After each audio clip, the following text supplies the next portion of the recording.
সম্ভব না। তারপরে কথা হয়েছে যে বল যার কাছে থাকে আসলে মাঠটা তার কাছেই থাকে। তো আমি একই কথা বললাম, যখন যার ক্ষমতা আসে ক্ষমতার অপব্যবহার, আর কিছুই না।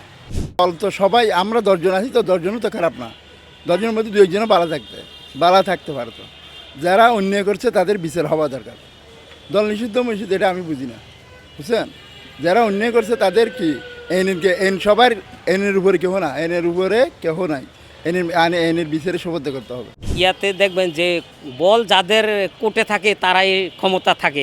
তো এটা এক হিসেবে ক্ষমতার অপব্যবহার। কী জন্য? যে একটা রাজনৈতিক দল একদিনে গড়ে ওঠে না, এটা অনেক দিনে গড়ে ওঠে। তবে দলটা থাকুক, যারা অপরাধী তাদের বিচার হোক। যেমন ৭১-এর মুক্তিযুদ্ধে যারা বিরোধিতা করছে তাদের বিচার হোক, এটা থাক। কিন্তু দলটা নিষিদ্ধ করা, এটার আমি পক্ষপাতিত্ব না। কী জন্য? যে একটা দল গড়ে উঠতে কিন্তু সবাই কিন্তু অপরাধী না, একটা দলের সবাই অপরাধী না, ঠিক আছে? তো অতএব যারা অপরাধ করছে তাদের 100% বিচার হোক, এবং সেই বিচারের পক্ষে। আমি দল নিষিদ্ধ করার পক্ষে না। আওয়ামী লীগের আমলে অনেক কিছু নিষিদ্ধ হয়েছে, সাথে জামাতও নিষিদ্ধ হয়েছিল। আমার মনে হয় যে বৈধভাবে যে কোনো দল, বাংলাদেশের যে কোনো দল রাজনীতি করার সুযোগ লাভ করতে পারে।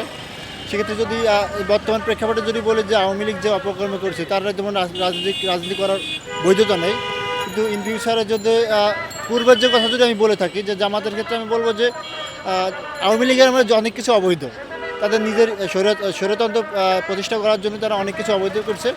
তবে আদালতের আরও বিষয়টা পর্যবেক্ষণ করে হয়তো রায় দেওয়া উচিত ছিল। গড়ে আবার যদি হয়, যদি সবাইকে যদি ছেড়ে দেয়, তাহলে তো আসলে যে রায় যে বা বিচার ব্যবস্থা, এটা তো ঠিক হবে না। আর একটু গবেষণা করে হয়তো বা জামাতকে ছেড়ে দেওয়া উচিত ছিল। তবে প্রাথমিকভাবে আমার মনে হয় যে আওয়ামী লীগের আমলে অনেক যেসব নিষিদ্ধ হয়েছে সেই বিষয়গুলোকে আমার মনে হয় যে ইজিলি ছেড়ে দেওয়া যায়, আবার একটু গবেষণা করে ছেড়ে দিতে পারে আর কি। আপনি এটা যে কাজটা করেছে তাকে বাতিল দেওয়া হয়েছে, কিন্তু এই সরকার করেনি। সেটা অবৈধ সরকার যে ছিল পূর্বের শেখ হাসিনা, সে এটা করেছে। তাই আমি মনে করি যেটা এখন বর্তমানে হয়েছে এটা ন্যায্য হয়েছে, কারণ প্রত্যেকটা দলের একটা স্তম্ভ আছে। জামাতে ইসলাম আজকে কালকের না, সে একটা পুরাতন বড় দল, তাই হিসেবে তার নিবন্ধনটা সে প্রাপ্য। আর সে ভোটে জিতবে না জিতবে এটা জনগণ বলবে। এতদিন তো আপনি অবৈধ ভোট ইলেকশন হইতো, কিন্তু এখন তো বৈধ হবে, কারণ এখন বৈধ ইলেকশন হওয়া উচিত। কারণ জনগণ 15 বছর অনেক জ্বালাতন সহ্য করছে, মানে অভাবনীয়, কল্পনা করা যায় না।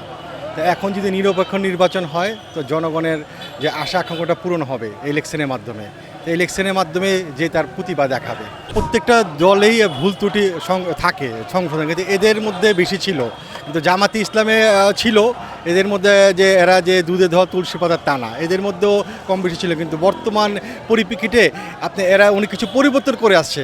আমি কোনো নিরপেক্ষভাবে কথা বলতেছি, জামাতের কথা না, কিন্তু এদের মধ্যে পরিবর্তন নিয়ে আসছে। সেজন্য আমি মনে করি এদেরকে একটা সুযোগ দেওয়া উচিত, যাতে জনগণ কী চায়।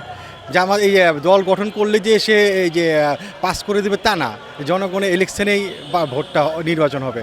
তাই এখানে যেহেতু স্বাধীন দেশ, এখানে সবাই এখানে স্বাধীনভাবেই করা উচিত, মানে ইলেকশনে বা